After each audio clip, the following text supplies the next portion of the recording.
YTN 뉴스라이더 함께하고 계십니다. 미국의 달 탐사 프로젝트의 첫 단계로 달의 궤도를 돌아온 무인 우주선 오리온이 지구로 귀환했습니다. 일본도 민간 기업이 독자 개발한 첫 번째 달 착륙선을 우주로 쏘아 올렸는데요. 국제부 뉴스룸 연결해서 자세히 알아보겠습니다. 이승훈 기자. 네, 이승훈입니다. 네, 미국의 무인 우주선 오리온 지구로 돌아온 게 얼마 만인가요? 지난달 16일에 플로리다주에 있는 그 케네디 우주센터에서 우주로 날아갔으니까요.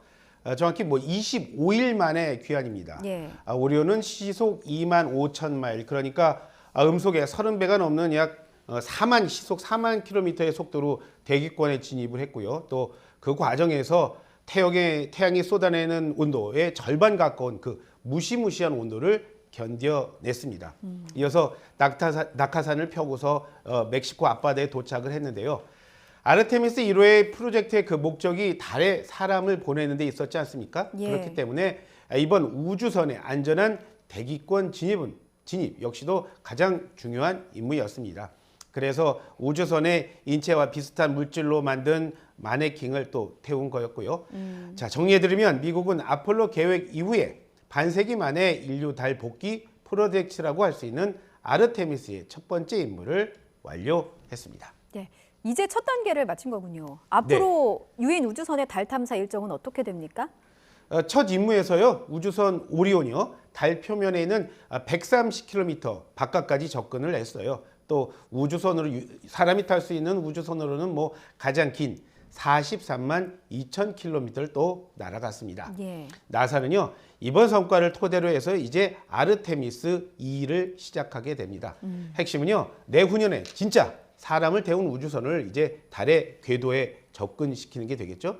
이게 순조롭게 마무리되면 그 다음에는요, 인류 최초의 여성 그리고 첫 유색인종 우주 비행사를 달 남극에 착륙시키는 아르테미스 임무를 예정대로라면 오는 2025년에 착수를 합니다. 예. 나사는 이제 이런 과정을 통해서 우주 비행사가 사는 기지를 달에 만들고요. 결국에는 화성까지 유인 탐사 우주선을 보내는 걸 목표로 하고 있습니다. 그렇군요.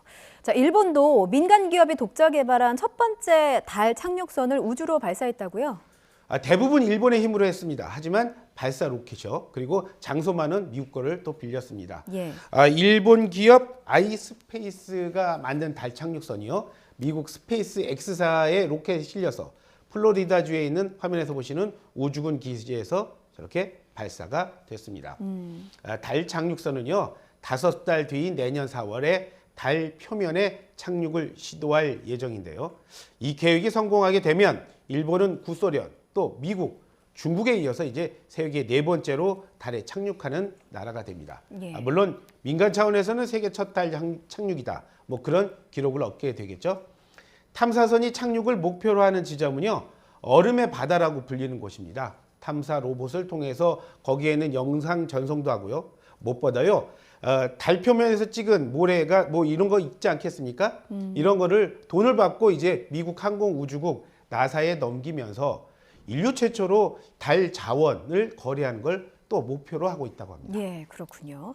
자, 다음 소식 알아보겠습니다. 겨울이면 조용할 거라던 우크라이나 상황이 예상을 좀 빗나가고 있어요. 러시아가 항구 도시 오데사를 드론으로 공격했다고요? 네, 말씀하신 대로입니다. 예상을 벗어난 지금 전쟁이 이어지고 있습니다. 예. 남부 항구 도시 오데사가 화면에서 보이시는 것처럼 완전히 어둠에 빠졌습니다. 러시아의 드론 공격에요, 그 도시에 있는 모든 전력 시설이 파괴됐기 때문인데요. 러시아가 사용한 자폭 무인 드론이요, 이란이 제공했다, 그런 의심도 받고 있죠. 이런 공격에 에너지 기반 시설도 파괴됐지만 민간 거주지 역시도 함께 무너져 내렸습니다. 무엇보다 이번에 끊긴 도심의 전기 다시 들어오는 데는 정말 많은 시간 필요하고요. 또 주민 150만 명 당분간 전기 없는 겨울을 나게 되었습니다. 러시아가 뭘 목표로 했는지 그 의도가 분명히 보이죠? 네, 정말 추운 겨울이 될 것 같습니다. 그런데 사실 거센 공격을 먼저 시작한 거는 우크라이나라고 하죠?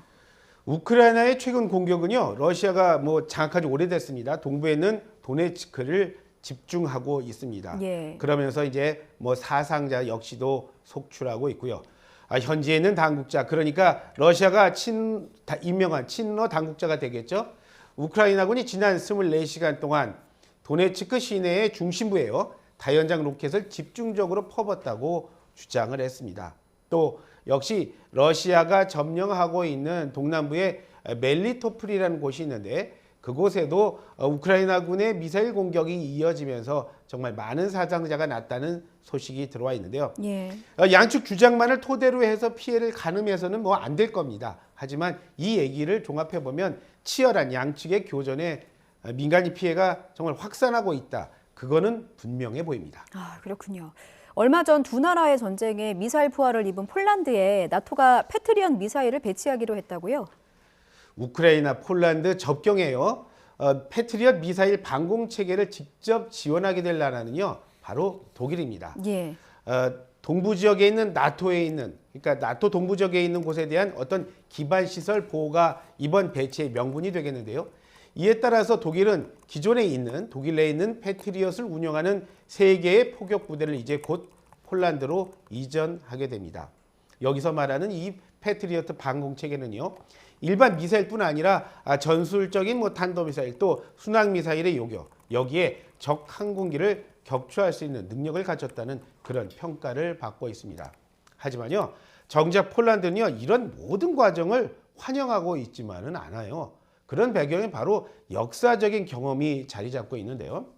우리가 잘 아는 2차 대전의 시작이 바로 독일의 폴란드 공격에서 시작이 됐습니다. 또 악명 높은 아우슈비츠 수용소가 있는 것도 바로 폴란드고요. 그래서 독일의 패트리어트 부대가 다시 자신의 영토 안으로 들어오는 것만큼은 극구 반대를 한 건데 만약에 우크라이나에 독일 부대 갖다 놓으면 그건 나토가 직접 전쟁에 간섭하는 게 되고 그러다간 3차 대전이 날 수 있다면서 나토 전체가 설득하는 바람에 폴란드가 겨우 마음을 돌렸다고 합니다. 지금까지 국제부 뉴스룸입니다.